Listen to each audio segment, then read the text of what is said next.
Tonight, Beast Boy has finally turned green again. How did that happen? Hell if I know. What's the only thing more annoying than a Harley Quinn at a Comic-Con? Having to recap 40 goddamn pages of it. And Peter Tomasi has officially ordained that Final Crisis happened in the New 52 universe, meaning that continuity is officially dead. It's all been a lie, none of it matters. All that and more tonight on the Not So New 52.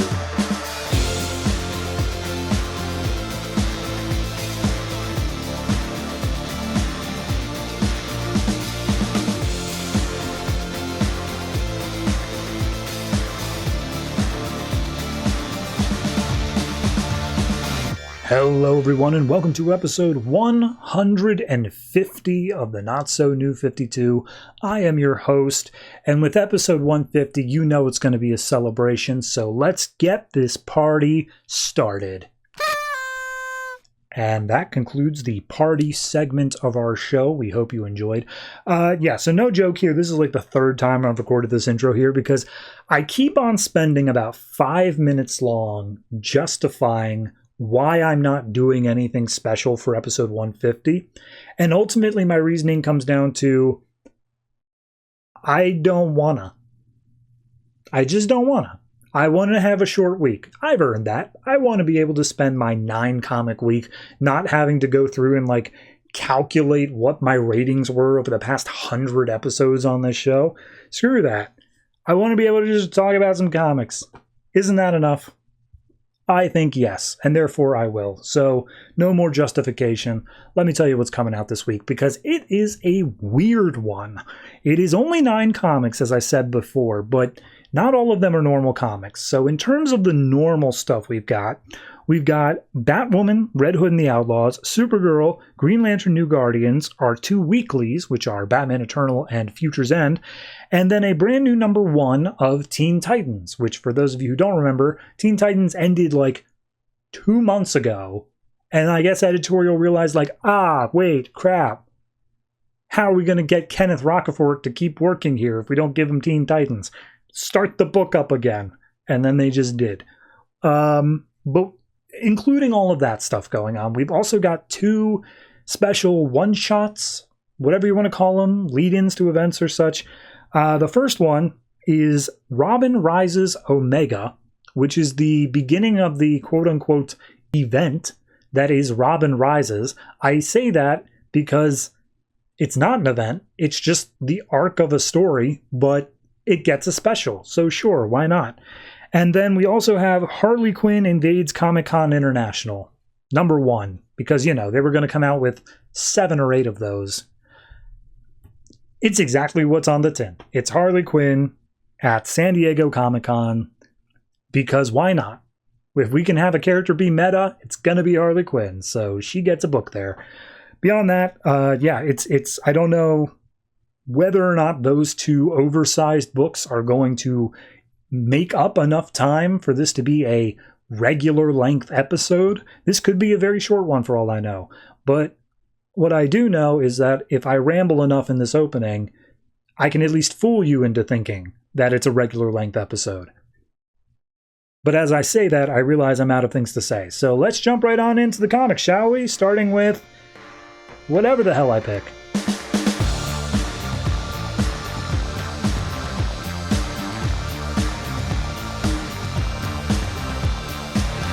Robin Rises Omega, written by Peter Tomasi, art by Andy Kubert. So, what is this? So this is a one-shot that is basically just an extra issue of Batman and Robin, because they want to say that this is an event now of them getting Robin to rise.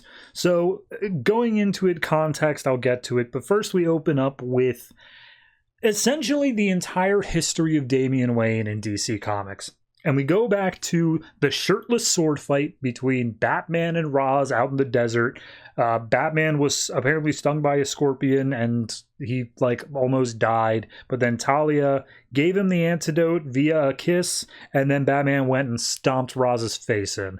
And then for whatever reason, Batman led with his heart instead of his brain. And he did it with Talia, and he thought it was a beautiful thing, but it turns out no, he was just being played she took his DNA and made a test tube baby that turned into Damian Wayne and raised it to become the leader of the League of Assassins. However, Damian was not cool with not knowing who his dad was and not like getting to know him. So one day he was brought to Batman, and Batman was like, okay, hey, you want to know what I'm all about? I'm going to stop you from killing. Like, I'm going to redirect all that anger. And it seemed like he was doing a pretty good job, but then this book straight up confirms Final Crisis happened. Maybe not exactly the same way, but Batman got zapped through time. Dick Grayson became Batman, and Batman had to make his way back through time again to get back to Damian. And when he got back here, New 52 began, and things were a little bit iffy between the two of them. Damian ended up killing Nobody, the character of Nobody, at the beginning of this book. And then, honest to God, there's a panel here of like the family all fighting together, but I could not tell you who they're fighting. It's a big, like, ripped dude. I think, you know what, I think I remember him from a Peter Tomasi arc of Batman and Robin. He had like missiles and stuff. Anyway, so Batman feels like he's failing Damian. He's falling back into his old ways. But then Damian gets the pearl out of the sewer and all's forgiven. And then death of the family happens, which makes everything go screwy in the Bat family. But then even worse, Batman Incorporated happens right afterwards, and Damian is killed. And as he's looking over Damian's body, he gets the note that Damian left saying, like, oh, yeah, I'm so thankful you're my dad, or whatever. And then we see that Batman goes through the 5 stages of grief, and he does some pretty messed up stuff here. He pushes people away, but eventually he comes to terms with it. And then the most recent arc of Batman and Robin happens, which this picks up immediately after issue 32, I guess. I don't think we had a Batman and Robin this month yet. So last time we left off with a Batman and Roz fighting out in like the Arctic or whatever, and then all of a sudden a boom tube opened up and Glorious Godfrey showed up saying, hey, I'm here for the thing. And we see that Batman and Roz have like temporarily, like, they're on the same side of this, whereas the other side is Parademons and Godfrey. And he's just like, we've come for the chaos. And he's like, I don't know what you're talking about. He's like, oh, well, you know, it's the original chaos shard, the crystal thing. And he's like, I still have no idea what you're talking about. He's like, okay, it's a tiny little red crystal that should be, you know, about yay big, and it's super powerful and whatnot. It can do crazy stuff. And Batman's like, nope, no clue. And he's like, all right, well, then we're just going to do a scan of it, and we're just going to figure out where it is. And Batman turns over to Roz. He's like, where did you hide the crystal thing? And he's like, it's inside of Damian's sarcophagus. They'll never find it. And then the thing goes beep, beep, beep. And it's like, oh, hey, it turns out it's inside one of the sarcophagi. So, yeah, we're just gonna take that now. And Batman's like, the hell you are, man. And Roz is like, hold up. We don't even know who you are. Who are you? He's like, oh, I'm Glorious Godfrey. I'm with Darkseid. Maybe you've heard of him. And Batman's like, yeah, I kicked his ass back in Justice League number, 6. And he's just like, yeah, all right, whatever. Hey, old guy, are you with Batman here? And he's like, not really, but I also don't want you to take the sarcophagus, so I guess me and him are allies for right now. And Batman's like, seriously? And he's like, yeah, sure, why not? So at that point, Godfrey's like, okay, so we're at an impasse, right? Like, we're going to have to fight. And Batman's like, seems it. And he's like, all right, cool, let's do it. So immediately, all-out battle starts. Parademons versus Man-Bats. Frankenstein's in the mix because he was there. He's going after the soldiers of Godfrey. Roz is swiping through people. Batman's just punching Parademons. We do see that Batman pulls something out of his utility belt and like blasts Godfrey across the battlefield, which basically just pisses him off. We got some cool stuff of Roz telling his assassins to make like a firing squad to get all of the Parademons out of the air. Titus the dog jumps up and starts mauling one of the Godfrey soldiers. Meanwhile, one of the Parademons goes to grab the sarcophagus, I believe of Talia, and Batman swoops in with the sword to save it. Roz is firing off dual pistols. Frankenstein gets a sword back, and it's just a big, awesome, cool fight scene. It's hard to describe exactly what's going on, but lo and behold, the Parademons manage to get both the sarcophagi. They start flying away, and Batman and Roz do the whole like leap off the cliffside and grab onto it at the last second. However, one of the Parademons is carrying Frankenstein. He ends up getting his arm ripped off, and he just like falls down to the ground fighting. One of the sarcophagi has Batman who like stabs one of them in the eye, which then ends up causing him to collide into the other parademon and causes both Roz and the sarcophagus holding Talia to fall down into an icy crevice, never to be seen again. So the one with Batman and his son crashes down. They're far away from the fight now. He opens it up and gets out the red crystal thing, the Chaos Crystal. Now, here's the thing. Over in Batman Superman, the entire book, like since the first issues, we've set up this idea of a chaos god called Caillou, and then Batman was mind wiped of all of that happening. But they broke a giant crystal, which was causing the problems. This is from that crystal, and Batman remembers that. And he's like, oh yeah, I remember that. And also, there's something else in the crystal. Something about Damian saving us all? What's that about? But then Batman gets blasted, Godfrey walks up, he's like, oh yeah, we got the crystal, cool. However, there's also some residual chaos energy inside of the dead kid's body. We're going to take the dead kid with us as well. So Godfrey pulls out a pistol, aims it at Batman's head, and he's like ready to shoot. But then, wouldn't you know it, the Justice League shows up. And by Justice League, I mean Wonder Woman, Cyborg, Aquaman, but then also Shazam, Lex Luthor, and Captain Cold. Because I guess that's everybody, because Superman's busy with Superman Doomed right now. So Shazam gets Batman out of the fight, and he's like, hey, we got your signal. Don't worry, we're going to beat them, and they're all going to go away. And Batman's like, no, wait, hold on. I'm a bit too weak right now, but, like, don't do that. So Shazam and everyone just they start bursting through the crowd. Aquaman gets some killer whales out from the ocean beneath. Cyborg's firing off missiles and whatnot. Lex Luthor's just blowing up parademon heads. And Batman sees Godfrey still going for the sarcophagus. He readies like a single grappling hook that he has left, and he's going to try to hook onto the sarcophagus, but like his aim's not steady enough. Titus gets booted by Godfrey, thus making him an absolute villain. And Godfrey's like, all right, well, we're just going to leave now. Everyone get your boom tubes. Let's go. So all the boom tubes start opening up. And the Justice League is like, oh yeah, you're running away. That's awesome. We'll punch you through the portals. And they do so. And Batman's like, no, stop. And he finally manages to fire off the grappling hook, lands it on the sarcophagus. So he's getting pulled in through the boom tube as Godfrey's going through. And just as he's about to hit the portal, Shazam swoops in and cuts the line. And he's like, look at that. I saved Batman twice in one day. So then Batman stands up and just starts punching Shazam in the face as hard as he can. It was just like, they took my son, and that was my only chance to get back to them, you stupid idiot. And Shazam's like, I didn't realize that was what we were doing. Sorry. So he tells Cyborg, hey, open up a boom tube, let's go. Take me to Apocalypse. And he's like, we don't really know anything about Apocalyptian tech. I'm not comfortable doing that. And the rest of Justice League is all just kind of like apologizing, saying like, hey, look, we didn't know the situation, we're sorry. Except for Lex, who's like, nah, man, we did everything we could. Screw your apologies. I'm not sorry for anything. And Batman just knocks his lights out.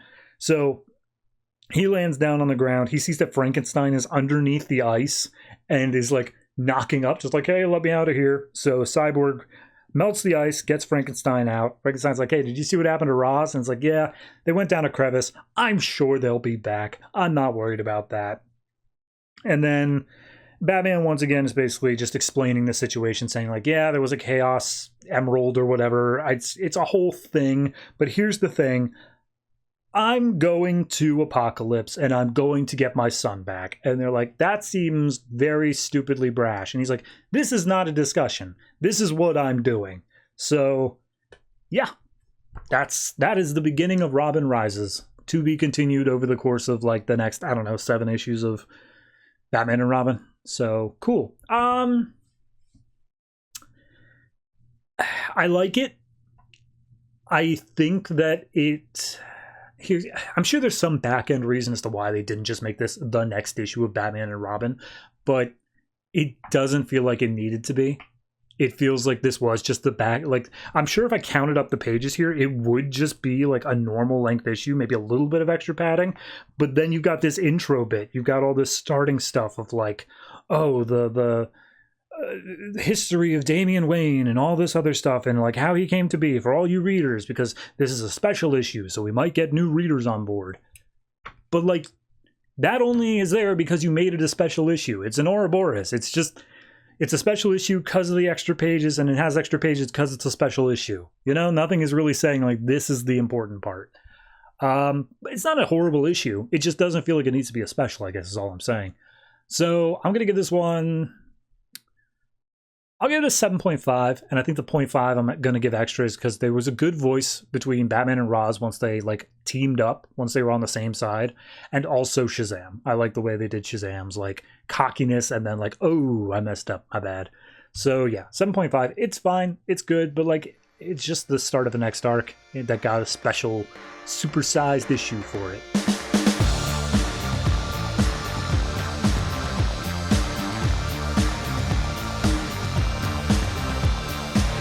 Harley Quinn Invades Comic-Con International #1, written by Amanda Conner and Jimmy Palmiotti, art by literally everybody they could get their hands on. So, I mean, I'm not going to go through the entire list of artists here. It's just too many.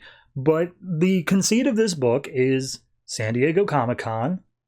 This was given out. This was a thing. This was your little, hey, look, it's in the goodie bag. And it's just a meta thing of, what if Harley at Comic-Con? So we're just going to run with that. So we open up with a little meta even for the book where it's Harley running off some big like schoolhouse rock-sized letters that say Harley Quinn, and she arrives at Comic-Con. But we then see what is actually going on. And we start with day one is Tuesday. They're in a van and they end up arriving. Harley's fast asleep and everyone's like, maybe we shouldn't wake her up because like she's bound to cause problems. But then someone's like, hey, we're here. And the whole thing is, over in the Harley Quinn book, she's got a whole thing with like a freak show that she's now in charge of / just owns the building for. And these people, for some reason, have a booth here at Comic-Con selling I don't know what. But regardless, they go to set up the booth, and Harley's like, oh, hooray, we have our own booth. I can't wait. I'm going to get all the retailer stuff. And they were like, no, we have retailer stuff. You have a normal guest pass, so you're just going to have to wait to get in. So they go up to the hotel room, and Harley is like, oh, yeah, no, I brought my portfolio. I want somebody, some big shot to see it and tell me if I've got the chops I need. And the woman she's with, Queenie, is like, oh, yeah, hey, let me take a look. And Harley says this is her character called Hurl Girl. So we get like 4 pages of this comic, and it's a teacher who is named Dylana Dean, and she's trying to teach her kids about prohibition. And then all the kids are like so stupid that it makes her throw up. But she has the superpowers that she can throw up massively huge quantities that also dissolve anybody that it touches. So she throws up on her kids and they all just die. Not in a gruesome way. I mean, kind of a gruesome way, but like they all just die. However, her puke is so acidic that it goes down into an underground cavern, so she turns into her superhero costume and dives down, landing on a pile of her texting students, and then all of a sudden she meets up with Rick Robertson, a dreamy geology professor, and he's like, oh, there are giant subterranean monsters down here, you have to help Her Girl. And so Her Girl throws up on him, and more are coming, and then that's all that she draws. So yeah, that happened. And Queenie's like, well, the art's good, and he's like, oh, what about the story? Well, the art's good. So she takes a shower and they say, yeah, but we got to go set up. You just go explore the downtown area tonight. So she goes down. She walks into the street and almost gets backed into by a big truck that's delivering costumes for Comic-Con. And so she berates the driver. The driver's like, shouldn't you be in a kitchen somewhere? To which then she binds up the driver and steals his truck. And he's just like, please don't kill me. And she's like, don't worry. We're just going to take these clothes somewhere nice. So they go down to a nearby homeless shelter or something like that. And she just opens up the back of the truck and says, free clothing for everybody. And we see it's filled with just like DC costumes of like Flash and Green Lantern and such. So over at Rude Rick's Hateful Hideaway, which is a restaurant, waitress comes up just being like, oh, you going to order something? You're just going to sit there all day. And Harley's like, what? And she's like, oh, what? You speak English or not? Harley's like, excuse me? And she just keeps on berating Harley until Harley throws a punch. And the waitress is like, whoa. That's our restaurant's shtick, man. Like, we're rude to you. That's the whole joke, you know? It's just a joke. And Harley's like, oh, okay, yeah, I'll take a cheeseburger then. So we cut to day 2. And we see like the big lines and stuff like that. And Harley's going around and just admiring people's costumes and talking to people. And she's got this running gag throughout here where she sees a celebrity, and then she has like multiple speech bubbles all with a single run-on like word of just like, oh my gosh, I can't believe it's that celebrity who did that thing. But like she does it like 7 times over the course of this book. I'm not going to recap each one. So she gets her guest pass after trying to find a line for a while. And eventually she's like, oh, I need to go find an editor to go show my portfolio to. And she runs into a woman named Katie, who I assume is someone who works at DC. And Katie's like, oh, you missed the portfolio review, but we'll have another one tomorrow. How about you go talk to Bob Harris, the editor-in-chief? He's standing right over there. And Harley's like, oh, thanks. And as she looks over at Bob, he's talking to Batman. So it's like, oh no, Batman must be saying horrible things about me. So she runs over and pantses Batman, and then he's wearing Harley Quinn boxers. So she's like, wow, that's weird. Batman's got a crush on me. Anyway, hi, Bob Harris. So would you like to look at my portfolio? So because she pants Batman, Harley gets thrown out of the place for the day, and she's able to come back the next day. Little girl dressed as Cheetah says, hey, the Joker was looking for you. And she's like, what? And he's like, the Joker. He's inside room 7B, but like, you know, you're not going to be able to get in there. And she's like, oh yeah, watch me. So she puts her portfolio back in her room and then tries to sneak in, blocked by guards at every path, until finally she sees a big balloon float that she cuts loose, flies over top of the convention center, and then jumps off and goes in through the glass ceiling. He crashes onto a guy who I can't even begin to tell what he's wearing, and then runs and tries to find room 7AB. And when she finally does find it, it's for a DC Odyssey RPG, which I don't know what that is. I have no idea. But regardless, she goes into the room, and inside are hundreds of men all dressed like the Joker. And Harley turns to the camera and says, sorry, readers, got to use your imagination for this one. So she closes the door. There's some loud noises. And when she comes out, she's like, nope, none of them were the real Joker, but I had to make sure. And then inside, you see all the Jokers like laying back dazed. And they're like, this is the greatest day of my life.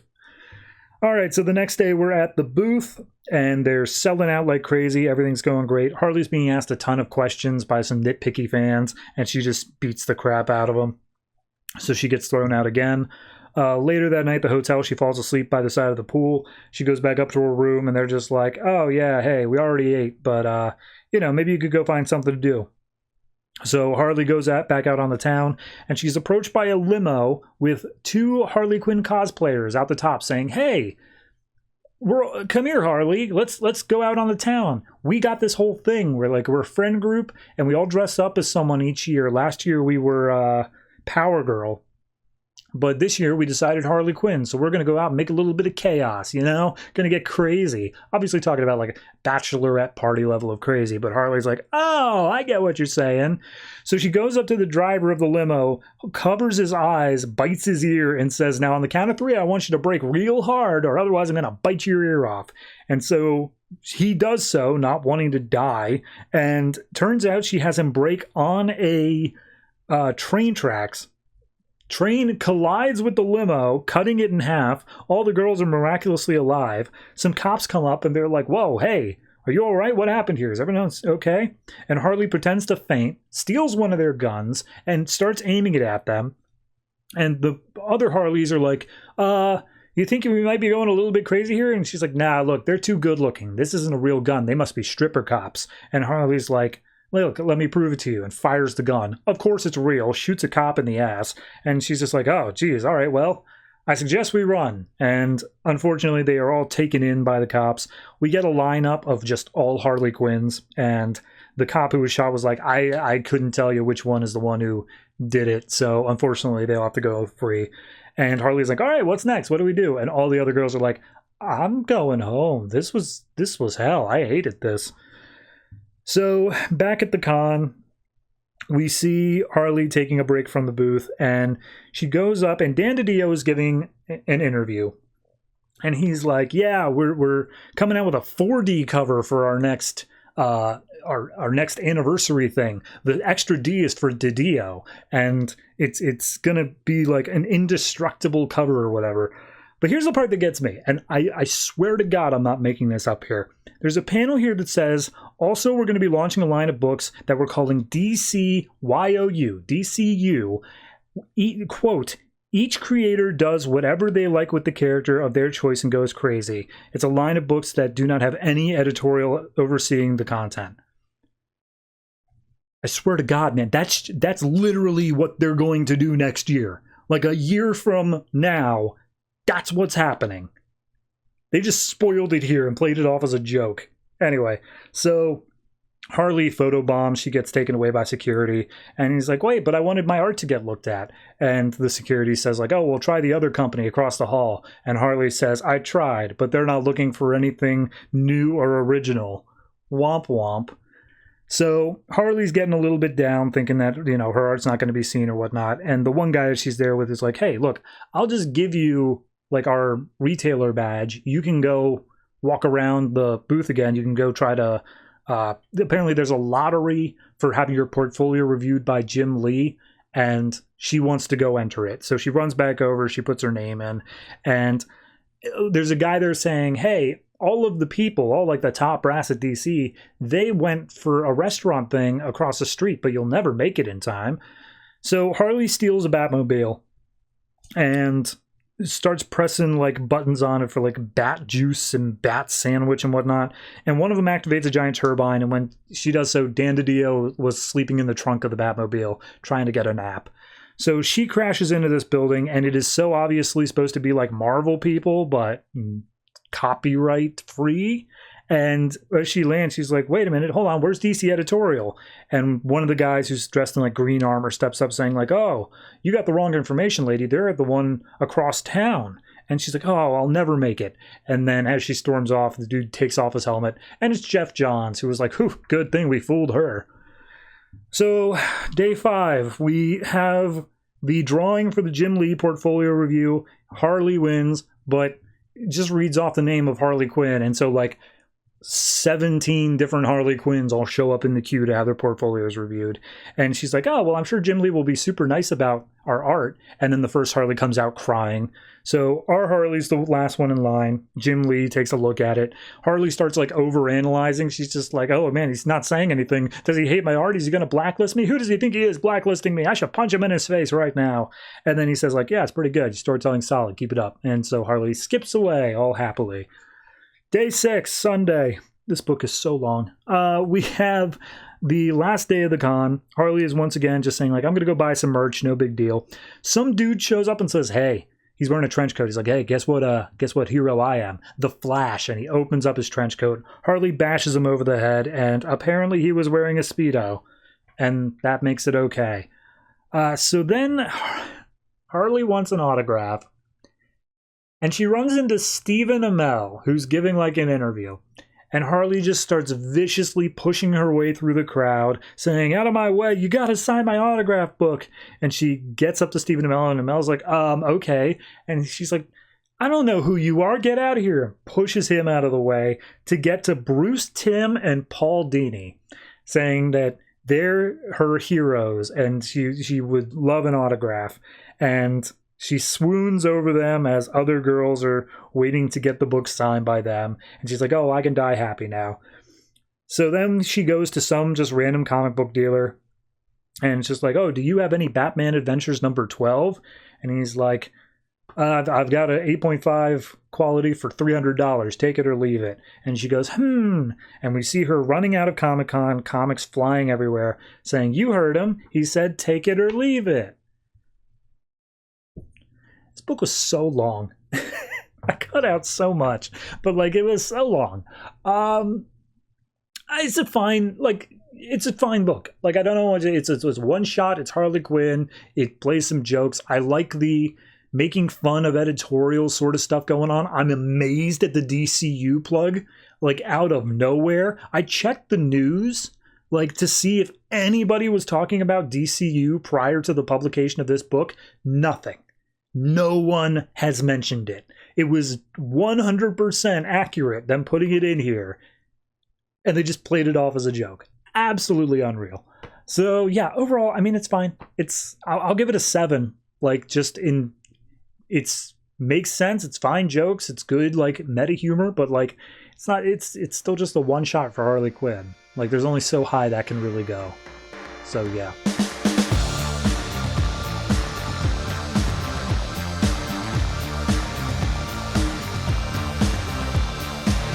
Teen Titans #1, written by Will Pfeifer, art by Kenneth Rocafort.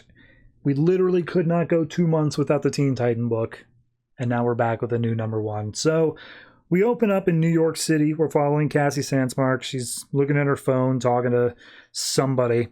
I don't even know who. And then all of a sudden her phone goes dead, along with all this other technology in Times Square, because of course she's in Times Square. And then all of a sudden it boots back up, and there's a mysterious hooded figure talking, and he says, "Hello, Manhattan." Actually, it's apparently a girl, but I'm just going to use that voice. "Hello, Manhattan.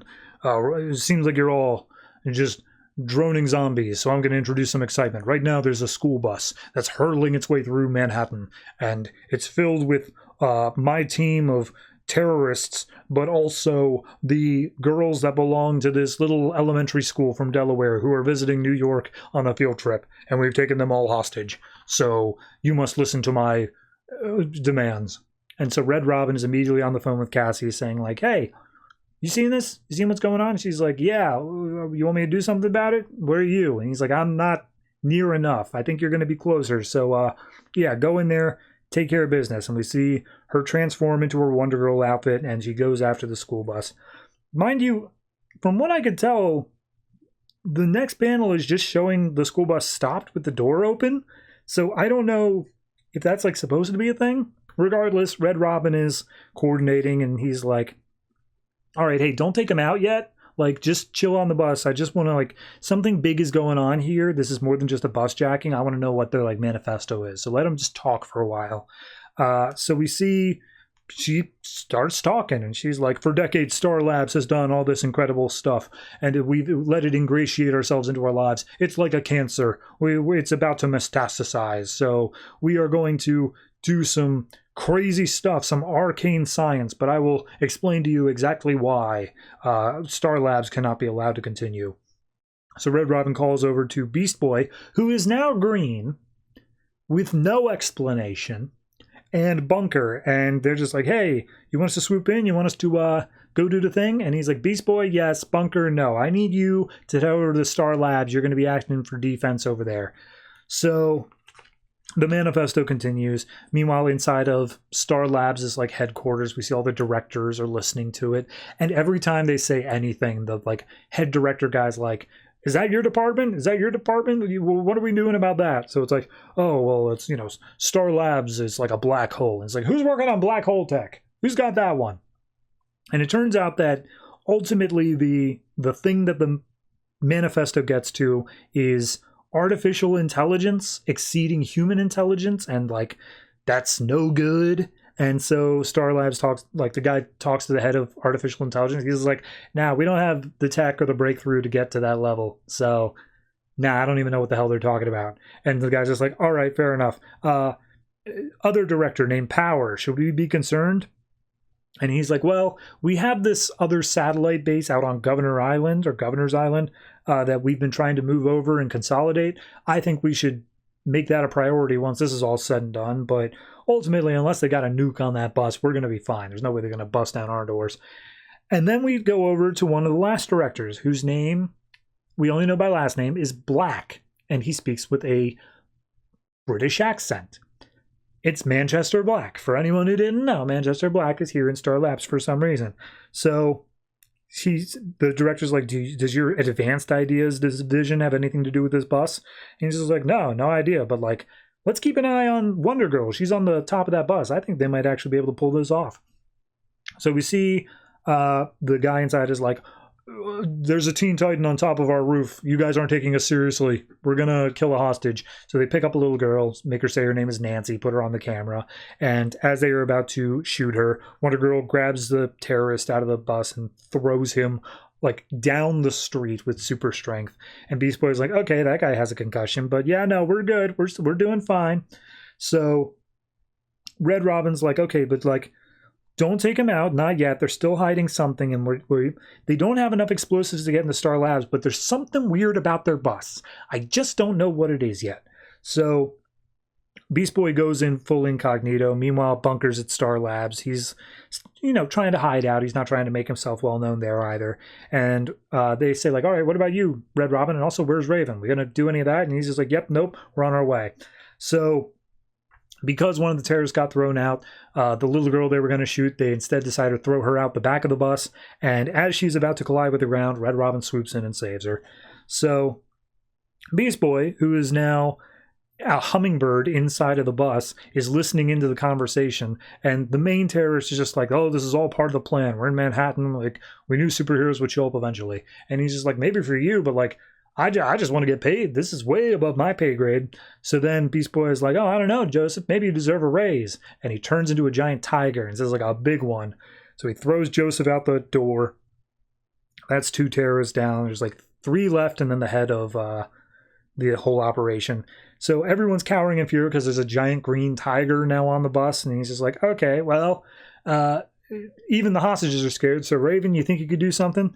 And Raven, who is now just there, she takes the hostages and puts them into the nightmare realm, and it's enough to make them want to change their ways. But then the head is just like, you didn't get me though, and she presses a button, and all of a sudden their chest protectors or whatever start blinking. Turns out they're bombs. They start freaking out. Beast Boy is like, oh, hey, no one's driving the bus. I better hop in. And he goes to drive it, but like, it's driving itself, and there's nothing he can do. And it's like, okay, well, we've got a bunch of bombs that are going to go off in like 5 seconds. How are we supposed to handle this? And Red Robin's like, Wonder Girl, you're up. Throw them off the bus. Do what you can. So she says, like, I can't guarantee they're going to live. And Red Robin's like, sacrifices have to be made. Do what you have to do. And so she tackles all of them out the back of the bus, and it explodes with her in the middle of it. She's fine. She just brushes it off, no problem. Beast Boy's still unable to get the bus under control. He takes out the keys, thinking that might help, but no go. It's on a collision course with Star Labs, and it's like, oh no, there's nothing we can do. And the people in Star Labs are like, oh no, there's nothing they can do. But then Manchester Black's like, no, check this out, and points to Bunker. And Bunker makes a huge construct out of his psionic bricks and stops the bus before it can get there. And they got this. So we see them saying, like, okay, the lead terrorist, was he one of the ones who blew up when you, like, tackled him out the back of the bus, Cassie? And she's like, nah, not at all. Raven, did you send that one to the Nightmare Realm? And she's like, nah, didn't even see that one. So the lead terrorist has disappeared. They don't know where she went. Bunker's explaining that the reason that it didn't feel like the bus was hitting just a brick wall is because he used a bunch of itty-bitty tiny little bricks that acted more like a sand cushion than a brick cushion.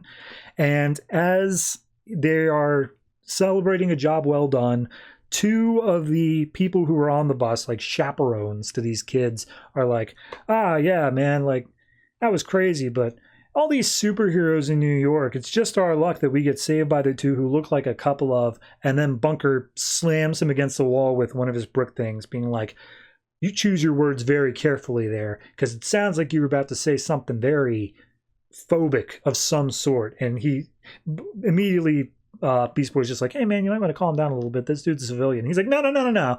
This guy's got to learn that, like, we wear masks. Whether we're good or evil, black or white, man or woman, straight or gay, underneath these masks, you got to understand, we're dangerous, man. We're very dangerous. And you don't want to mess with us. You got that? And he's like, yeah, I got it. Jesus, I'm not just trying to do anything. Sorry. And then Beast Boy makes him aware of, like, yeah, he's not the only one who's getting the message here, Bunker. And as we look around, an entire crowd has gathered that are all recording Bunker's very much open threat, saying that they are dangerous. So, whoopsie. It's fine. I feel like I say that a lot. I feel like I say it's fine a lot, because it is. It's not the worst opening to a comic. Like, if this said Scott Lobdell on it, I'd be more afraid. But we already had that #1, and I did hate it. But no, this is... It's an interesting setup to the story, not because of the stuff going on with the technology. Oh, wait, I forgot. There was also an epilogue. Out on Governor's Island, the other final terrorist shows up, stabs one of the guys through, security guards through a throat, and then says, it's not over, not yet. There we go. Yeah, no, it's a fine setup for whatever the story is, whether it's going to be going through the, like, social media aspect of it, of like, oh, hey, Teen Titans said they were dangerous. I kind of get that vibe from like the cover of the book. It feels very social media-esque.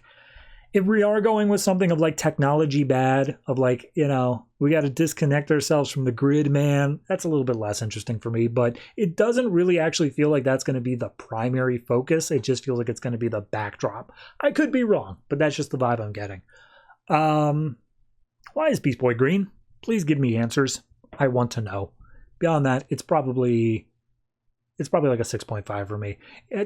Honestly, I think this book could have done better by just making it a completely fresh start. Yes, we are getting intros to all the things, but it does still kind of rely on the previous Teen Titan book being canon, and also Kenneth Rocafort doing the art, while beautiful looking in a lot of places, just reminds me of the previous run. Start fresh, new artist. We shouldn't have had any links at all. So, yeah, 6.5 for this.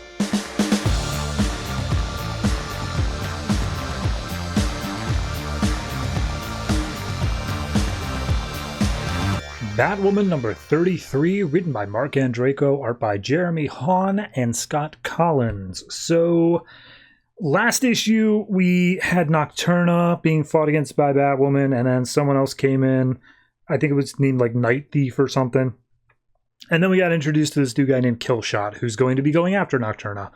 So this issue picks up with Maggie and her kid, Jamie, and they're just watching TV, having a good time. We see Kate as Batwoman outside the window. And then all of a sudden, Kate busts in through the window, and she has vampire fangs going hiss.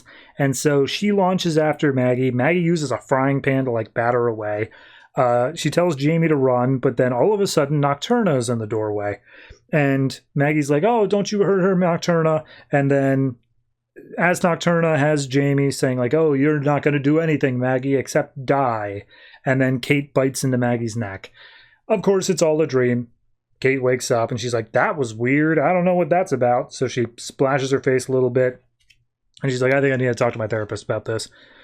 So then we cut over to Killshot and whatever the name of the other woman is, Witherspoon, I guess. And Killshot's got Nocturna in his sights, literally in the scope. And he's like, should I take the shot now? And she's like, no. I want to play with her more first. This shouldn't be so quick. She deserves to blah, blah, blah. And he's just like, let me take the shot. And she's like, no, I'm paying you. Listen to me. And he's like, all right, whatever. So we see Nocturna is at a gala, of course, going by her normal name of whatever the hell it is. And she is being interviewed. And then all of a sudden her heel snaps and she is caught in the arms of this man. I'm sure we get his name later on. Barry Daniels. And he's just like, oh, well, you're so entrancing. Would you mind being with me at this ball tonight? It would be my pleasure. And he's just like, oh, yes, of course. So they walk into the gala. We cut over to the therapist Kate's talking to, explaining the dream. And he's like, you know, dreams aren't like literal, right? Like, it's probably that you have something going on with your feelings towards Maggie. And like, that makes you feel like a vampire. I'm sure it's not actual literal vampires. And Kate's like, right. Because literal vampires would be crazy. So she says something along the lines of like, okay, look, you have a little bit of a martyr syndrome. You have the feeling that you need to go out and fix all these things, despite the fact that they aren't your problems to deal with. And she's like, I don't think I do. I think that's something entirely separate. And she's like, okay, well, maybe this roots back to your own problems with losing your mom, because you feel like deep down that you're taking Jamie away from her mom by being with her. And Kate's outwardly says, no, that's stupid. But then in her head, she's like, damn, that kind of makes sense. All right, well, time's up. Gotta go. Bye. So we see her go back to her little bat cave, and Bet is currently out of town, so she has to do some research of her own on the computer. And she starts looking into Nocturna, and it's just like, okay, but like, she can't actually be a vampire. Like, I've seen her out in daylight. She like does normal things. She's got a weird thing going on with her stepson, but that's not vampire-y. That's just weird. But why do I feel this strange drawn to her? I don't understand. All right, whatever. I need to get out of here. So we cut across town, and Nocturna and Barry have slept together. And Barry's like, you know what? I have decided that you are the perfect woman, and I will get down on one knee now and present a ring, and I want to marry you, Nocturna, whatever her actual name is. And it's Natalia Mitternacht, that's it. And she's like, oh, I can't believe it. You just had a wedding ring on hand? And he's like, of course I did. All of us rich people do. So he slips it on her finger, and we see her saying, like, ah, yes, fish in a barrel. So we cut over to Maggie's ex-husband picking up the cell phone, and on the other side of it is Kate saying, hey, Jay, this is Kate, what's up? And he's like, I'm pretty sure lawyer-wise I shouldn't be talking to you. And she's like, all right, well, then just listen. Look, your little divorce thing going on with your wife and like custody and whatnot is going to hurt your daughter. And I don't think you hate your daughter. I think you hate your wife or your ex-wife.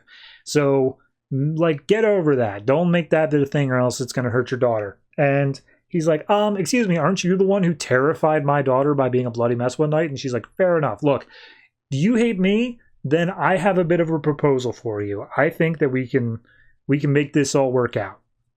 So we don't get the follow-up on that, but we do get sometime later in Gotham City, Barry's on the town with Nocturna, and once again Killshot has her in his sights, and he's asked for permission to fire, and she's like, okay, yes, go ahead and fire. I grow tired of her. And meanwhile, like, what did she do in the meantime?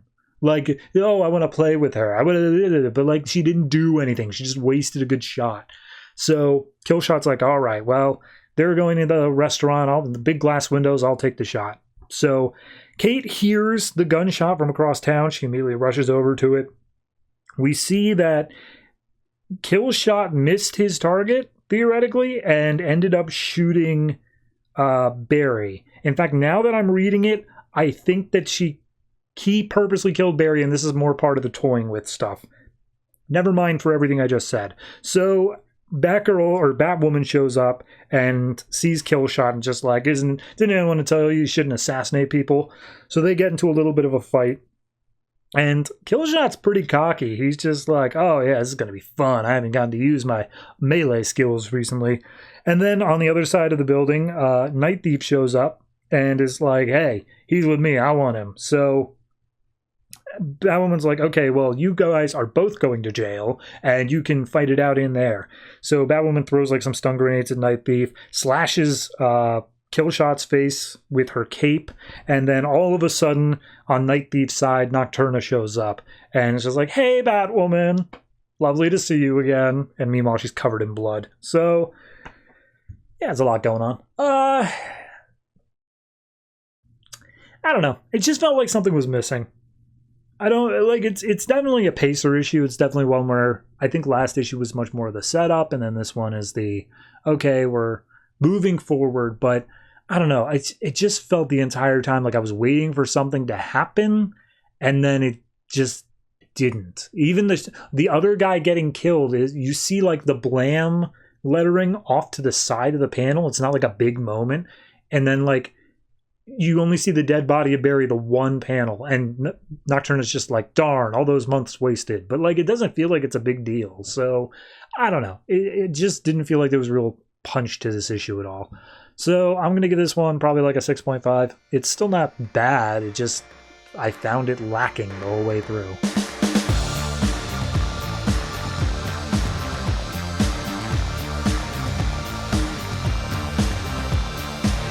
Red Hood and the Outlaws, number 33, written by Scott Lobdell, art by R.B. Silva. So last time, Red Hood and the Outlaws were brought to Shade to look at this weird ship because they wanted Starfire to see it, and then Starfire saw it, and then she just boosted up into space, and she seemed angry. So this issue picks up many years ago, after Starfire was released from captivity, or she got herself out of captivity, and she's apparently going on a peace tour where a bunch of planets are so inspired by her acts of willpower and heroism to free herself from slavery that they all just want to see her. And so she's just going around, and these huge crowds are like, yes, oh my god, it's her, she's amazing, she's incredible, she's Starfire.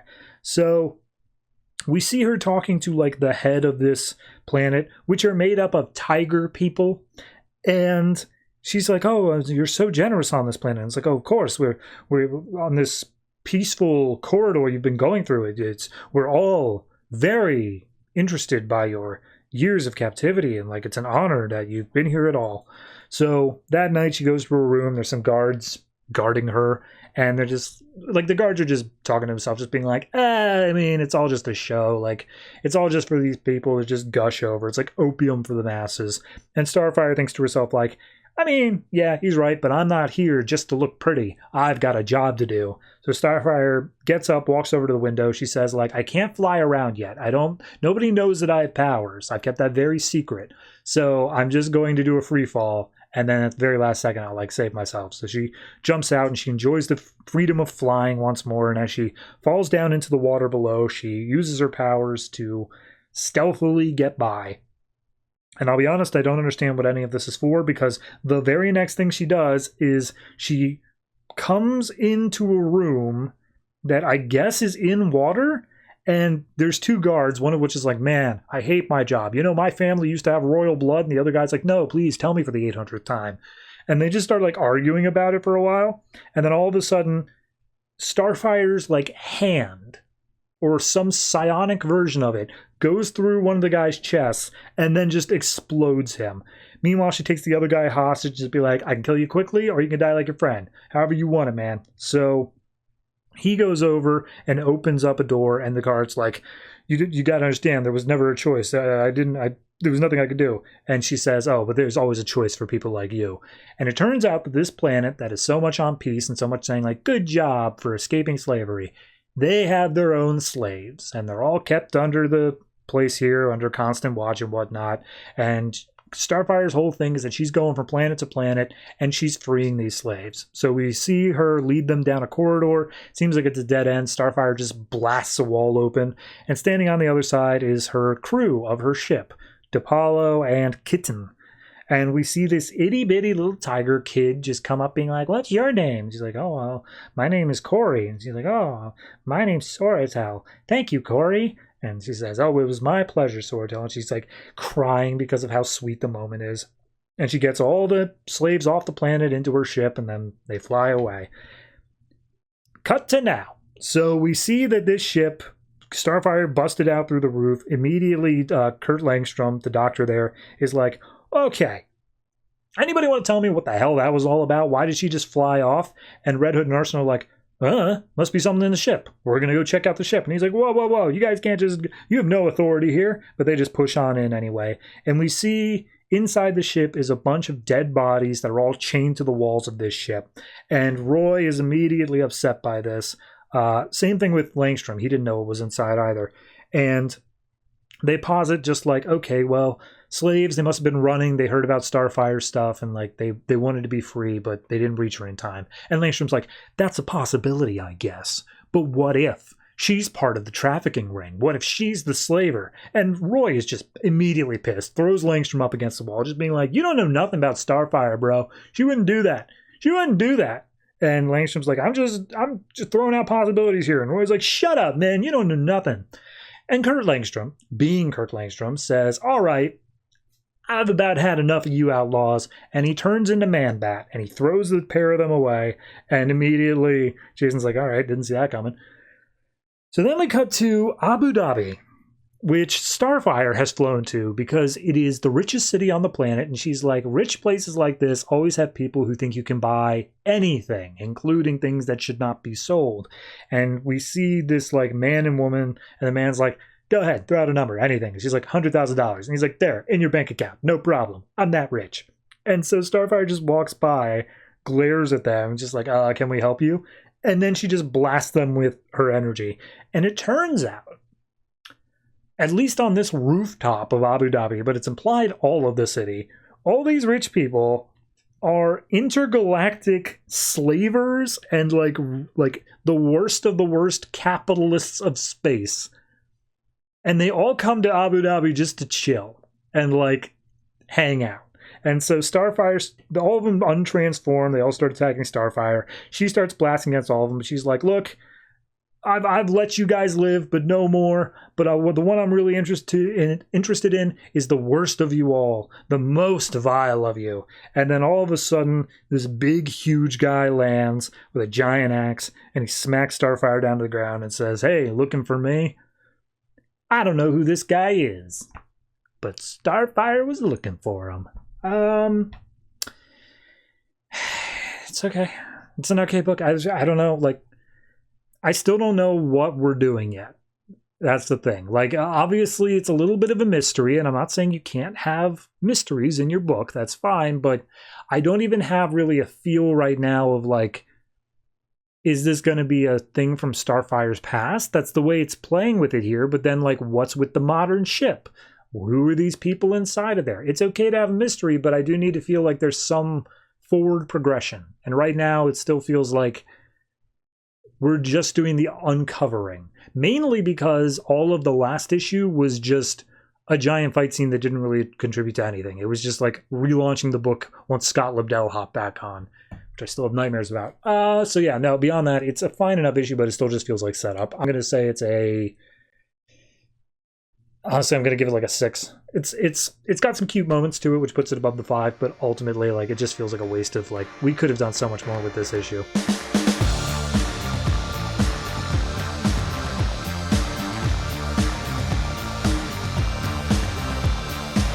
Supergirl number 33, written by Tony Bedard, art by Jeff Johnson and Emanuela Lupacchino.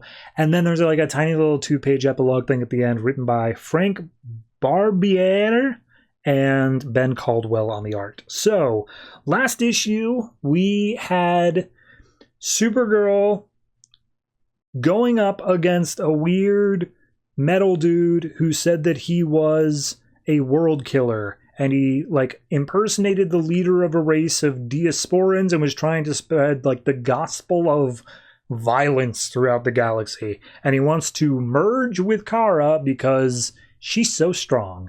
So we see that they are plummeting down towards Earth. And at this point, because of Superman Doom, the Earth's atmosphere is just lightly irradiated with kryptonite. So as they're plummeting down, Kara's like, geez, I'm not doing so hot here.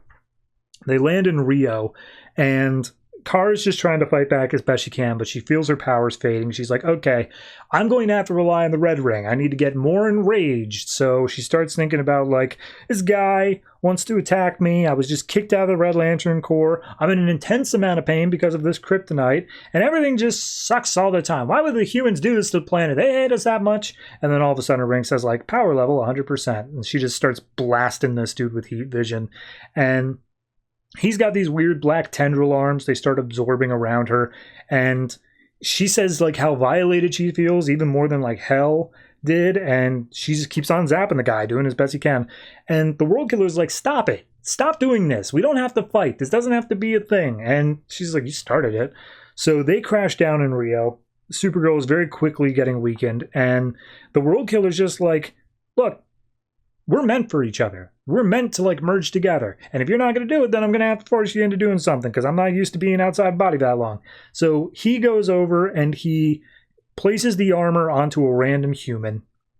And he starts talking through him, just being like, see what you're making me do? This is your fault, Supergirl. And she's like, no, let him go. But he's like draining so much power out of a human. He's like, wow, these humans don't have much to them, do they? The power required to keep me going is going to drain this guy in about like 10 seconds. And then all of a sudden his face just like falls off, and Kara's like, Jesus Christ, oh God, no. So he falls off of that skeleton and then lurches onto another guy. And he's like, fine, all right, you made your point. You're not going to kill anybody else. And he explains, like, yeah, no, I'm here for you. That's literally, you represent everything I want. You are so damn strong. We could spread the gospel of, like, strength and power throughout the universe. That's all I want. We can share with the rest of the universe. We can have this union be something special. And she's just like, why are you talking like we are getting married? It's making me sick, man. And he's just like, no, we're not lovers. We're family. Don't you get it? We're family. We're both from Krypton. And she's like, okay, well, if you're from Krypton, why isn't the kryptonite messing you up? And he's like, I was built on Krypton. I'm not, like, actually Kryptonian. That's pretty obvious. I don't know why you would think that. So she starts collapsing even faster. She sees this guy is starting to fall apart as well. And he's like, look, I failed to save Krypton. They built me. If more of me was built, I could have saved everybody on Krypton. But they were afraid of me, afraid of my power. But now we can go out and save the rest of the universe, just you and me. And Kara's like, all right, I don't want to do this. I got to get out of here. I hope, if he doesn't swallow me, I hope he chokes on me. And then she's like, wait a minute, that's it. So she pretends to be more weak, and she's like, all right, I'll go peacefully, but you got to let that guy go right now. And he's like, all right, cool, yeah. So just lets him go. He's safe. And she immediately gets latched onto by the armor. And the moment the armor gets latched onto her, she just starts flying as fast as she can. And she flies from Rio to Kansas, which is the epicenter of the kryptonite bomb. And she flies dead center into the middle of it. And the armor's like, what are you doing? And she's like, I'm trying to, if you're going to devour me, if you're going to consume me, I'm going to poison your meal. I'm going to make it so that, like, if I die, so do you. And he's just like, it's not going to matter. Like, yeah, you're making yourself weaker, but, like, I'll still be fine. I don't understand why you're doing this. What's going on? And we see as she is doing it, he does start to feel some of the pain that she's going through. It's not about the toxicity. It's about the pain that she feels, because he does feel that. And she's like, yeah, that's how much I'm putting up with constantly here. So as his grip starts to loosen, she starts flying up, dead into space. And I guess she makes a portal with the red ring, because she immediately comes out next to the sun. And the World Killer's like, you're going to throw me into the sun? Seriously? You do understand, like, at your current strength level with the kryptonite, you will melt before I do. That's the level of strength I'm talking about here. And she's like, well, got to give it a shot anyway. So she gets down closer and closer into the sun. And then all of a sudden, she reaches for her ring, and she says, all right, the only way to destroy this armor is to destroy myself. And if we're close enough to the sun, he won't be able to escape. So she reaches for the ring on her finger, which, of course, red rings cannot be removed without killing their wearers, and she takes it off. And the ring just starts freaking out a little bit. It cracks, and it seemingly explodes, and the armor explodes with it. Back on Yzmalt, the Red Lantern planet, the blood ocean starts, like, exploding. It's just crazy geysers everywhere. And Guy's like, that's not good. Hey, Ring, call Kara. And it's like, oh, well, Kara is offline. And they all look sad about that because they think she's dead. And we cut back to the sun, where the armor has reconstituted itself, and it's holding the seemingly dead body of Kara. And he's just like, well, that sucks. I was really looking forward to that. But when we bonded together briefly, I did see your memories that you have a cousin named Superman. So I'm just going to go get him. Bye. And then he just dumps her into the sun real quick as he flies away. And as he goes to fly away, he turns around and he sees this big, like, firestorm on the planet. And she's like, what? But that's where I tossed Supergirl into. No, it can't be. And then Supergirl, now out of her Red Lantern costume, back into old style Supergirl, comes flying out, and she's like, I genuinely didn't have any idea if that would work. I figured the yellow sun would keep me alive. That was a gamble on my part, but it did, and now I feel so great. Never felt so strong. And we see, once again, the armor's just like, oh, sweet, you're strong again. Well, let's bond. And he goes to, like, use the tendrils, but as his tendrils approach, they, like, start melting because she has so much energy in her. And he's just like, oh, okay, well, I'm going to bail then. And he's like, no, you don't. And she grabs the tendrils again and finally chucks him into the sun. And she clarifies, this isn't murder. He's not a person. He is a mockery of life. He's not actually life. So I can kill him all I want. And so he burns up in the sun. We see a final explosion.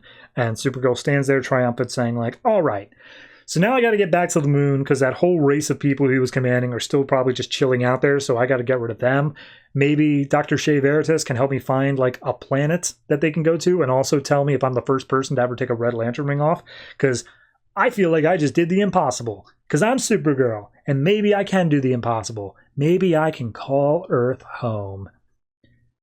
And that's the issue, but then there's one page of epilogue here of Dr. Caitlin Fairchild, who I swear to God died like 2 years ago.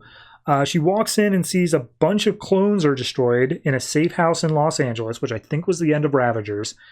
And she's like, all right, well, hopefully the others can finish off the Kryptonian.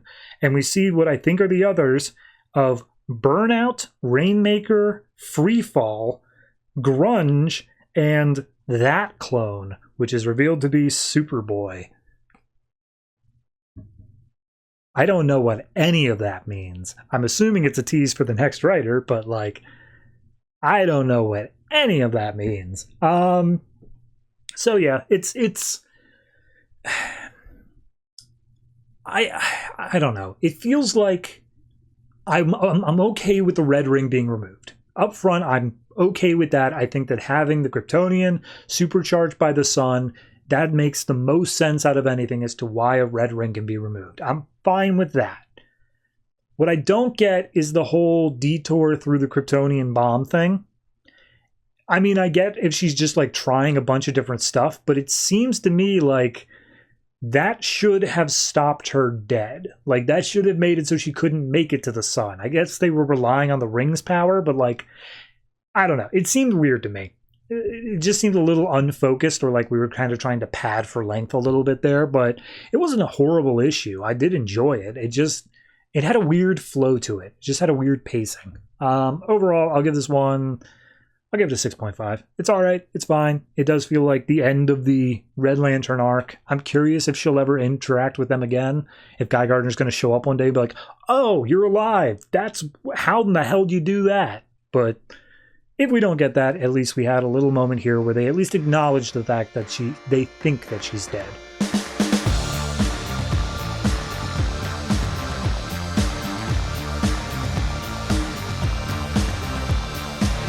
Green Lantern New Guardians number 33, written by Justin Jordan, art by Brad Walker, and Diogenes Neves. So, last issue, we had a full-on horror movie scene of just a cavalcade of disgusting, experimented on creatures. And then, as Carol's freaking out because all the Guardians are being kidnapped around her, Kyle shows up and is like, hey, babe, what's going on?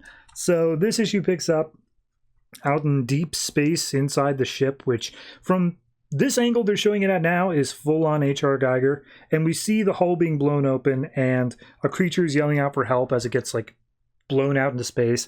Kyle manages to grab it, and he's just like, you're, like, super scary looking, so I don't know if I should be saving you, but, like, I am. I'm doing it. And Carol explains, like, it's not a monster, it's a kid. Someone did this to her. Someone made her into a weapon, and Kyle's like, all right, we know the universe is full with evil people who would do this for absolutely no reason. But the question here is, who did this and why are we here? And Carol's like, okay, but like, how are you here?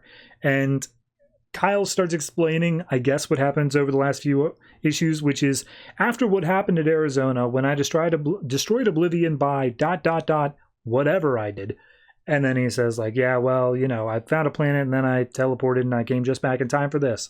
And Carol just stands there silently and he's just like, well, you gonna slap me? Something? Anything? What's up? And then Carol just swoops in, gives him a big smooch.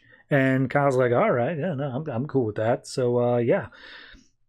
So at that point, he asks Carol what's going on. And Carol says, someone took Quaros, one of the Guardians. All the other Guardians showed up because they were not thinking. They were just rushing in.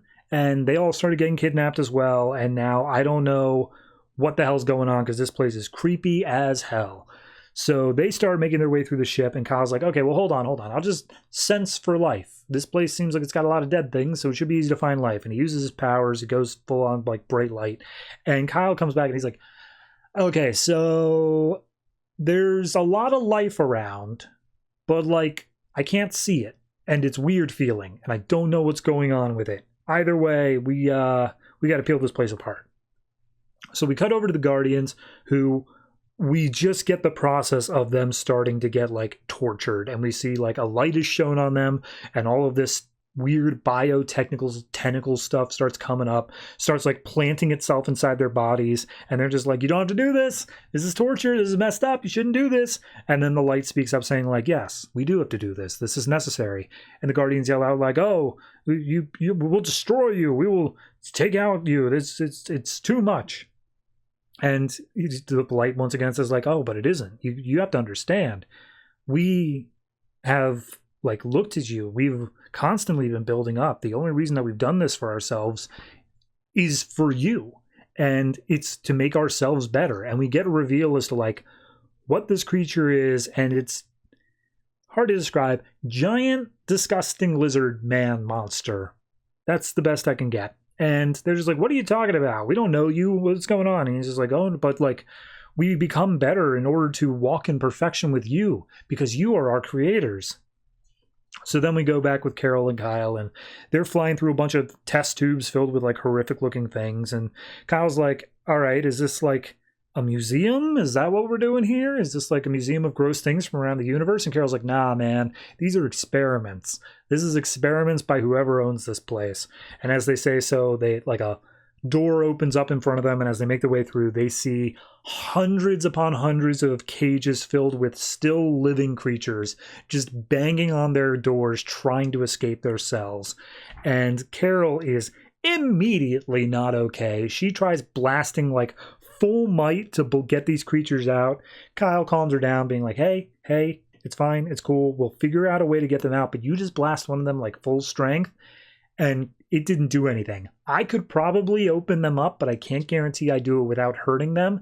And it looks like they've been hurt enough. So let's just come back for them. We'll deal with the bigger problem and we'll come back to them later, okay? We'll fix this. And Carol's like, there's no fixing this, but fine. So she tells all of them as best they can, like, I'm sorry, we're going to get help. We will be back. And so they continue flying through, and they're like, where is this guy anyway? Like, we've seen all these things, but like, you say you feel life everywhere, but like, we haven't seen the people behind this ship at all.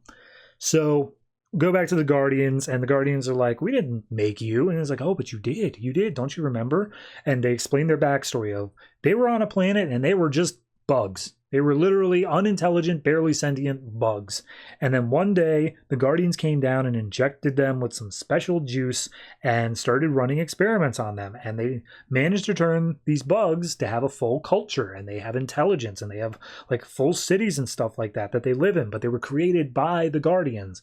And then one day, the Guardians just left. They just pissed off.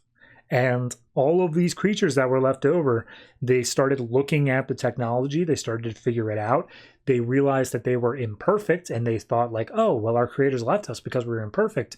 We can make ourselves more perfect by using their technology. And so they used all of this body modification stuff to just like torture themselves and like turn into better and better creatures. And then they figured out how to do space travel. And as they went to different planets, they're like, oh yes, we visited these planets and we brought them all the very many gifts of perfecting them that you gave upon us, but we also took from them in order to make ourselves a more perfect race as well. And we kept on changing ourselves over and over and over again until finally we could become perfect, worthy of you. And the Guardian's face is like, oh no, this is the other Guardians messing stuff up. So we then see that Kyle and Carol finally approach a door that doesn't open automatically for them. And Kyle's like, that's all I need to know. I shouldn't be in there. And so he uses the red energy to bust through the wall. And as he gets into the other side, they find Quaros, the missing Guardian. He has been hacked into several pieces. His brain has been removed. And every hole on his body, eyes included, has tubes sticking out of them. And Carol is in shock. Kyle is pissed. But he's like, you know what? I figured it out. All of this was also an experiment. They let us see everything that they did because they wanted to see how we would react. Well, you know what? We're done. We're not reacting anymore. This is the end of your experiment. And the big voice speaks out and says, yes, it is. And we see a giant lizard creature whose bottom half is a giant mech-sized robot saying, yes, I believe it is time for the experiment to end. So, Kyle versus the lizard people. Also, they are terrifying. Last issue, I really gave a lot of credit for how spooky it was just walking down like the hall of experiments. And this issue wasn't quite on the same level. It didn't quite have that same horrific gore factor to it. But flipping the page and seeing Quaros, like a Guardian who we theoretically know, completely disemboweled, is just haunting in a way that's hard to describe. Add on top of it the backstory for the creatures. This is a very solid horror story, I feel like, coming out of this book. So as long as we don't end the issue with it being like, and then we just punch it enough and it dies, I'm down with it. I feel like there's some real consequences going on here. Seems like we're down a Guardian, so that's something. No, it's just a nice, solid horror story, which is something I don't think there's enough of in any of these books. It's offering something that's truly different from the rest of the line.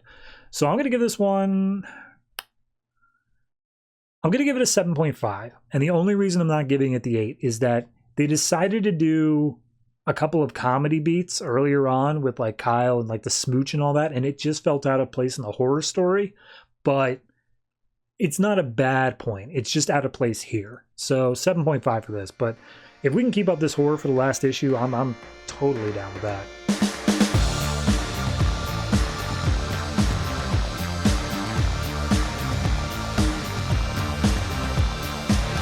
Batman Eternal number 15, written by Snyder, Tynion, Fawkes, Layman, and Seeley, art by Dustin, Nguyen. So we finally follow up on what the hell Batwing and Jim Corrigan are doing.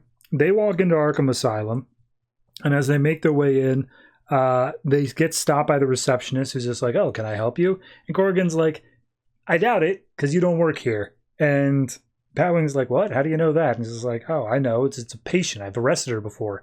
And Batwing turns around, goes for like a facial recognition as she goes for a gun. Turns out it's Magpie, and Batwing just tranks her, being like, "All right, well, why is she out of her cell? Where's the guards? These are questions we should be asking." So as they make their way deeper into Arkham, things are messed up. And we see a bunch of guards with like knives and like syringes in their back. Some other patients are either dead or like worshiping a circle or something like that. It's crazy in here. And even Corrigan's just like, all right, it looks normal from the outside, but in here, this is magic. This is like dark magic stuff going on. There's hell going on here. So we cut over to somewhere over the Pacific Ocean. Red Robin's flying his plane. He's getting into Tokyo Bay. Turns on his cloaking, and then he turns around and he's like, "Okay, Harper Row, I know you're in my plane. Get out here now." And she's like, "If you knew I was in here, why were you letting me just crouch there the whole time?" And he's like, "That's what you deserve. You have to crouch for 3 hours straight." So he's like, "How the hell do you even get on my plane?" And she's like, "I snuck in like a ninja." And he's like, "Well, then you can stay on the plane like a ninja." And so he gets off. He goes to take care of whatever he's doing. He's looking for a guy named Sergey. But for some reason, Harper has a mask, a blue mask, that is literally just the exact same mask that Grifter has, but blue. And she puts it on, and she's like, "Hey, my brother's infected with nanotech. My whole neighborhood's got infected with it. I'm here to help." And he's like, "This isn't a game. This is like, I was trained for this. You don't have training, all right? I'm not letting you do this." And she's like, "You're not going to scare me off. 2 heads are better than one." And he's like, "Hey, look, the last thing I need here is an amateur doubling my risk." And she's like, yeah, because you're so concerned about risky behavior. So cutting back to Arkham, we see them walking through the halls, and Batwing's like, "Something's not right, man. I got my sensors going on, and they say that there's like aerosolized human spinal fluid in the air, and like my mask is filtering that out, but you're breathing it. And it's like, is that not messed up to you? Is that not weird?" And he's like, no, that's disgusting. I hate that." So they get to Riddler's cell, and they see a code written on the wall, and Batwing's like, "Oh, a code. Like, could you magically decode that? Is something you could do? Is it something related to this?" And Corrigan's like, "Nah, it's not really what I do. Besides, magic is not really Riddler's style. Like, he's too mechanical and too like rigid to make magic work. That's not something we want to go for." So Batwing takes a picture and starts like decrypting it on his end. And then Corrigan gets to Scarecrow's cell, and he's like, "Now this guy's the right type of weird for magic to be a thing." And they go into his cell, and inside is a pool of blood dripping upwards from the floor to the ceiling. And Batwing's like, "All right, hey, if things get really bad, you can turn into the Spectre, right? That's what my files say." And Corrigan just doesn't respond. And he's like, "All right, or not, whatever. How about we call Batman? Let's get Batman in the room. We'll just tear down the whole asylum. That sounds good to me." And Corrigan's like, "Batman's busy. He's got a gang war going on. You know what? Maybe it is best if you want to go outside, you can leave. Like, it's no big deal." And he's like, No. I'm with you, man. I'm in here." So they go down some steps. Batwing turns on a light, and it illuminates the 10-eyed man, who's like, "Oh, I was blind, but now I can see through my fingers, and there were 3 of you here." And he's not a threat, so they just move on and just like, all right, well, that was weird. As they make their way further down a hallway, all of a sudden this green gas approaches them. And Corrigan's like, okay, hold on, walk carefully. The spell I put on you earlier will protect you from this stuff. And he's like, what is this stuff? And he's like, oh, this is Hellwind. It warps souls. You really should be going back upstairs, because if there's Hellwind, this is worse than I ever thought it would have been. And you need to tell Batman. And he's like, no, I'm with you. I said that. I'm with you. So they make their way further down, and then all of a sudden, they see Scarecrow bound up from the ceiling by what seems to be his own blood. And he's saying, Dife Noir Sauve M. And he's just repeating that over and over again. And Corrigan is immediately caught off guard. He's like, oh, Jesus, this is the pylon. I know who's doing this. I know exactly who's doing this. But then Batwing's picking up motion. He's like, we're surrounded, man. There's dozens of us, or dozens of things around us. So they all start coming out of the walls, and it looks like it's just zombified members of Arkham, and they all look ghoulish, and they all just start taking down the group. And Batwing's like, hey, you got to do something. You got to call out your spirit. Come on, get Spectre out here. But Corrigan just keeps throwing punches. Meanwhile, out in Gotham, Lieutenant Bard is taking out some more of Falcone's men, and Batman comes up being like, hey, you're making a lot of noise. You're causing a lot of trouble for these guys. I like it. And he's like, well, yeah, that's, whenever you're involved, we got to prove that these guys were beaten up before we got to them and that we weren't the ones that beat them up. But it's worth the extra paperwork to have your help. And he's like, yeah, well, you catch them. He's like, yeah, we'll catch them. They shake hands together. And that's just to remind you that's the thing, I guess. Because then we go immediately back to Arkham, where Batwing's like, dude, call out the Spectre. We're being attacked by zombies. And he says, no, I can't. It doesn't work like that. I can't just call out the Spectre. And Batwing, one of those like ghouls, picks out Batwing and says, this is the one. And they grab hold of Batwing and start pulling him through the solid cement floor. And as he's dragged underneath, Corrigan yells out, no. And then he's, I think, bonked in the head. Maybe he's bitten. It's hard to tell. Then we cut over to Rio de Janeiro, where, if you remember, Batgirl and Red Hood were at, investigating leads in that regard. And they come to a plastic surgeon. And Batgirl's like, seriously, Jason, go home. I want to do this alone. And he's just like, hey, nobody should work alone if they don't have to. And then as they make their way inside the plastic surgeon's office that they've traced this guy to, Batwoman's already there. And he's like, oh, God, you got to be kidding me. And Batwoman explains, like, oh, hey, yeah, I took an interest in this guy. Apparently, the whole thing's related to, like, crime Bibles, stolen technology, whole bunch of stuff. This guy is someone I'm interested in as well. I don't know what you're here for. And she's like, whatever, I get first dibs. And she picks up this guy that Kate's already beaten to a pulp, just be like, I got questions. So we go to Batwing, who falls at least like 100 feet underneath Arkham. He lands on the ground, his tech's all messed up, and coming up looking super spooky is Joker's daughter saying, oh, Daddy, he's ready to be saved. Oh, I'm going to help you see the light, you blind little bat. And we go back to Corrigan seeing what he's doing. He's still being attacked by zombies, but he's being dragged along. And he tells him, like, you can't have him. And one of the people speaks up saying, like, the bat or the Spectre? And he's like, either, both. I don't know. You can't have either of them. And he's like, oh, well, that's where you're wrong, Mr. Corrigan, because my name is Mr. Bygone, and you've already given us everything. That's the issue. All right, so it's weird because, we're 15 issues in. I think the last time we saw anything relating to Arkham whatsoever was issue, 6. So it's definitely not paced the same as the other books, but I like it. I like the sort of vibe we're going for here of just this. There's some evil that you can nary comprehend going on at Arkham, and it's just horrifying, whatever that may be. It does seem to be pulling from a lot more of the more recessed corners of the Bat mythos. I don't know if Mr. Bygone is a pre-existing character. I assume he is, but yeah, it's definitely dark. It's definitely foreboding. I'm interested in seeing where that goes. The Batgirl plot could have used a little bit more fleshing out, because I'm not entirely sure. They were talking about a plastic surgeon thing going in, but it I don't know. It didn't feel like it flowed naturally from what I remembered that plot being. And then the 2 pages of Batman and Bard could have been cut entirely, because they just interrupted the flow. There was no reason to have that. Especially when the last issue, I think we had them, like, Batman wasn't approving of Bard's methods. And then all of a sudden he turns around and he's like, yeah, okay, but we're cool now. So, I don't know. Pacing's a bit weird on this one, but at least it's picking out on the Arkham plot, which is something that I am genuinely interested in. So I'm going to give this one I'll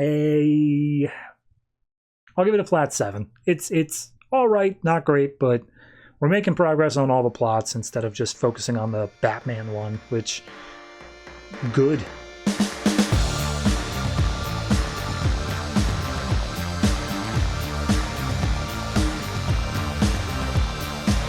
Future's End, number 11, written by Azzarello, Lemire, Jurgens, and Giffen. Art by Georges Janty. I'm never going to get that name right. So this issue picks up in Grifter's old compound that we first saw like 7 issues ago. And we meet back up with Justin, his little second-in-command tech guy. And he rolls out of bed, goes to the kitchen, and just out loud is just like, damn it, Cole, you were supposed to show up weeks ago. Where are you?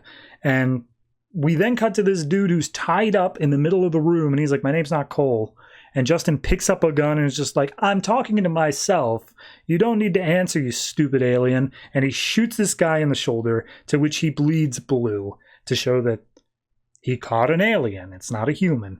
And so he starts eating some like junk food or whatever, and the alien speaks up being like, well, from what I've managed to pick up here, your partner Grifter, if he didn't show up within a certain amount of time, you were supposed to just leave. You were supposed to bail, but you stuck around here much longer than you were supposed to. So what's the deal with that? And he's like, if you think he's dead, he's not dead, if that's what you're getting at. And he's like, I mean, maybe he was just wishing he was dead if one of my kind caught him. And then the alien lists off like all the things that Justin did to him: shot him, electrocuted him, poisoned him, sliced him, diced him, and burnt him. And then Justin adds in, I also infected you with something. Don't forget that. But Justin's like, all right, fair enough. I need to get out of here. I need to follow directions. Need to figure out what's going on. Then I'm going to get rid of you. And he takes the gun, shoots the alien in the head, and like blows it clean open. And he's like, all right, whatever.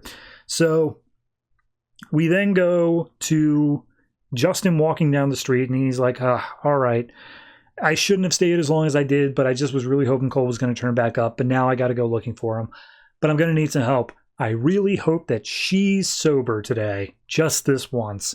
And we see her enter this old rundown looking building. She climbs up some stairs, and as she gets to the top of the stairs, hears this yelling, shouting, and then finally guns going off, and then like the snapping of bones. And we see him turn a corner, and there's a man screaming for help as he's dragged into a room.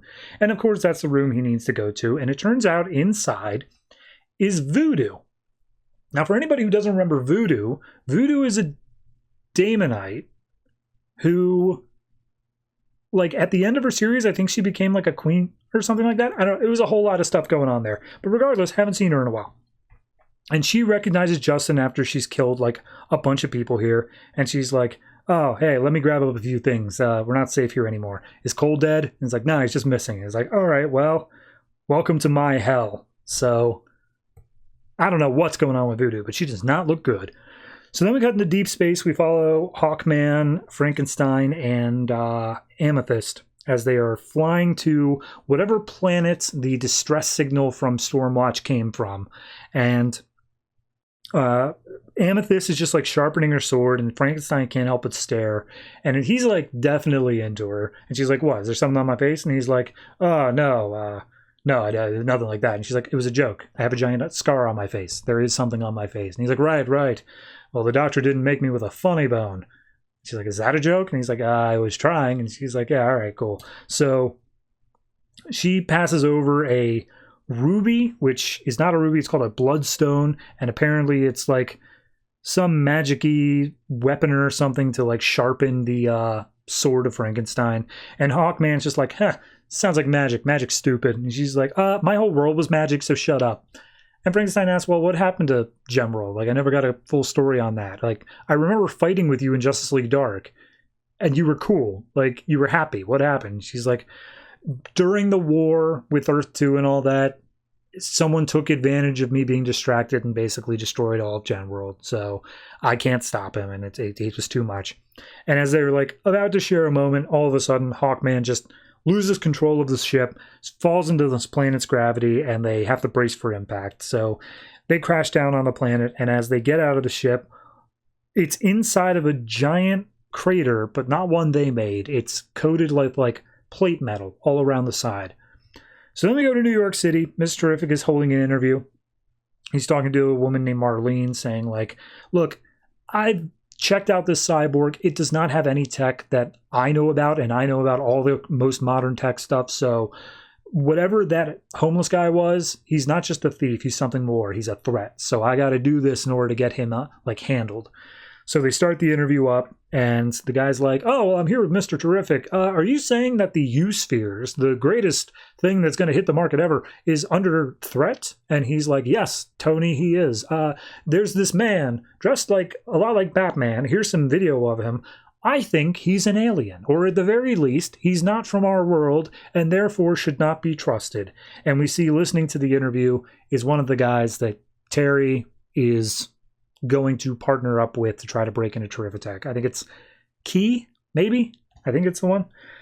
So then we go to Madagascar Sea. If you remember 2 issues ago, there was a robot that just broke out and killed people. Well, it apparently rode this thingy out to a giant cargo ship and then jumped onto this cargo ship and started killing everybody indiscriminately on the cargo ship. So I still don't know what this robot is. Then we go up to the Justice League Defense Station, the satellite, and all of a sudden, Ronnie Raymond, who is at a strip club, gets teleported aboard. And he's like, yeah, another round. Wait a minute. Oh, God, the friggin' Justice League, since when you started kidnapping people.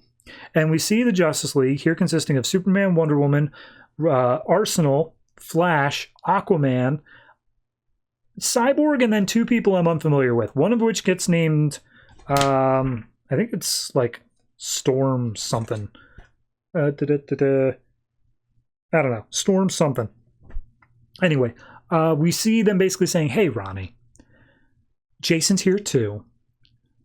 You guys need to be Firestorm again. And Ronnie means Jason, you traitorous son of a bitch. And he's like, I have not said a word to them at all, and I don't want to be Firestorm either. And Wonder Woman's like, no, guys, you're Firestorm. It's about the greater good. You got to do this. Turns out the other guy's name is Stormguard. That's what it was. No idea who he is. Regardless, Ronnie is just like, all right, Jason, yeah, you went ahead and you told him everything, didn't you? And he's like, I didn't say anything. But if you want to say something, go ahead and do it. And Roy Arsenal steps up being like, what's up, Ronnie? You got something to say? You got something you want to tell us? And he goes after Jason because Jason obviously knows as well. And Jason's like, hey, it's not my story to tell. If Ronnie wants to say it, it's up to him. And Arsenal just lays into him a little bit, just be like, oh, I knew Green Arrow died because of you. And it's like, well, hold on. We don't know that. And Cyborg's like, hey, should we call Zatanna up here and do some mind wipes? And Flash literally is just like, don't even think about that, man. We're not doing an identity crisis. So Ronnie takes a moment, he takes a breather, and he's just like, all right, clearly Jason didn't actually tell you. Look, I ignored Jason's calls. That's the reason we didn't get to Seattle in time to help Oliver. I was busy with a girl. And you know what? You don't get to judge me because I didn't ask to be part of this hero life. I didn't want to sign up for the 24/7 sacrifice.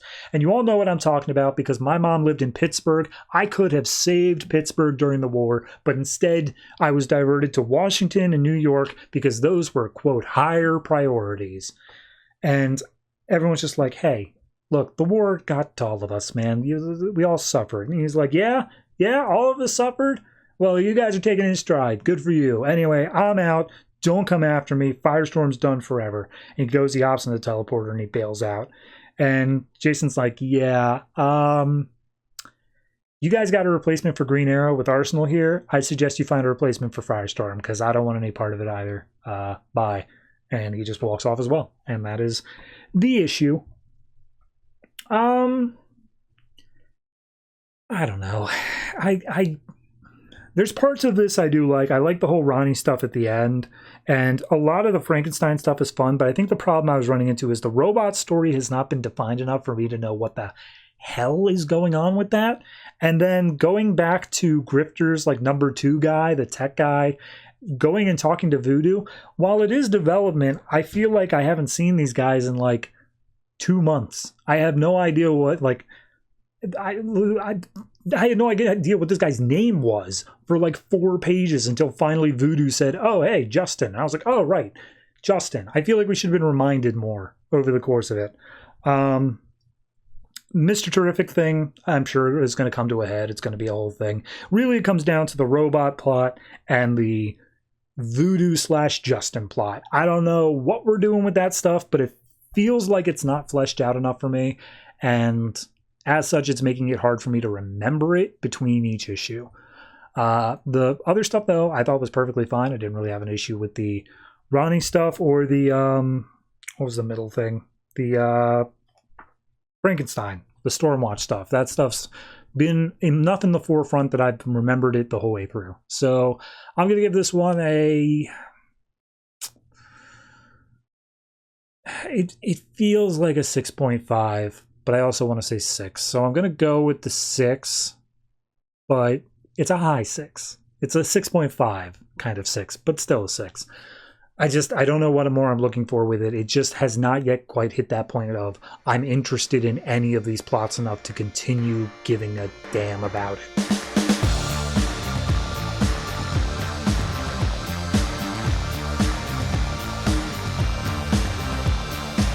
And that's it. That is all the comics that came out from DC Comics this July 16th, 2014. And I just want to go back to the beginning of the episode real quick before I wrap up here. I feel like I was very flippant at the beginning of, oh, it's episode 150, but I don't want to do anything. I want to make it clear. I do care. I do actually give a damn about this show. I know all of my bad mouthing about all of the things DC does. Surprising that I care at all. But like, I don't do this show for no reason. I do it because I bought all these books and I figure I should read them. But like, I also do it because every once in a while, I see that people actually care, you know? Like, New 52 was the time where it seemed like nobody wants to acknowledge it anymore. Nobody wants to say that this period of comic happened because it was all just, oh God, look what they did to this character. Oh God, how could they be so short-sighted? But like, it happened. We need to acknowledge that. It's important to the history of DC. A lot of things changed during this period, and you can't just say, yeah, you could ignore that whole thing, because it's not that easy. You can't. A lot of stuff happened. So the reason I do this show is because I think it matters. I think that it's something that, looking back on, people need to recognize and say, we can't just go from post-crisis to rebirth. We can't just ignore the in-between. We have to go through the good times and the bad. And 150 episodes of this show, I realize that while many people are going to say, dear God, why are you doing this? There are a few people who are going to see the few diamonds in the rough. They're going to see the couple of comics that do actually matter to a character's story, a character that they care about. And they're going to say, I'm glad that at least someone is talking about that. Or maybe it's all crap. I don't know. Still figuring it out. Anyway, let me tell you what's coming out next week. Because next week, DC decided, hey, we had only 9 comics this week. Screw that guy. Let's bury him. So I've got 15 comics coming out next week. And it's not just a normal week either, because Secret Origins is on that list, which means it's essentially 17 comics coming out that week. Anyway, in order here of how I want to say them, we have Batman, Batman and Robin, Catwoman, Superman, Red Lanterns, Aquaman, The Flash, Secret Origin, Wonder Woman, All-Star Western, Justice League Dark, Pandora, the 2 weeklies of Batman Eternal and Future's End, and we have an all-new #1 in there, which is Star Spangled War Stories featuring G.I. Zombie.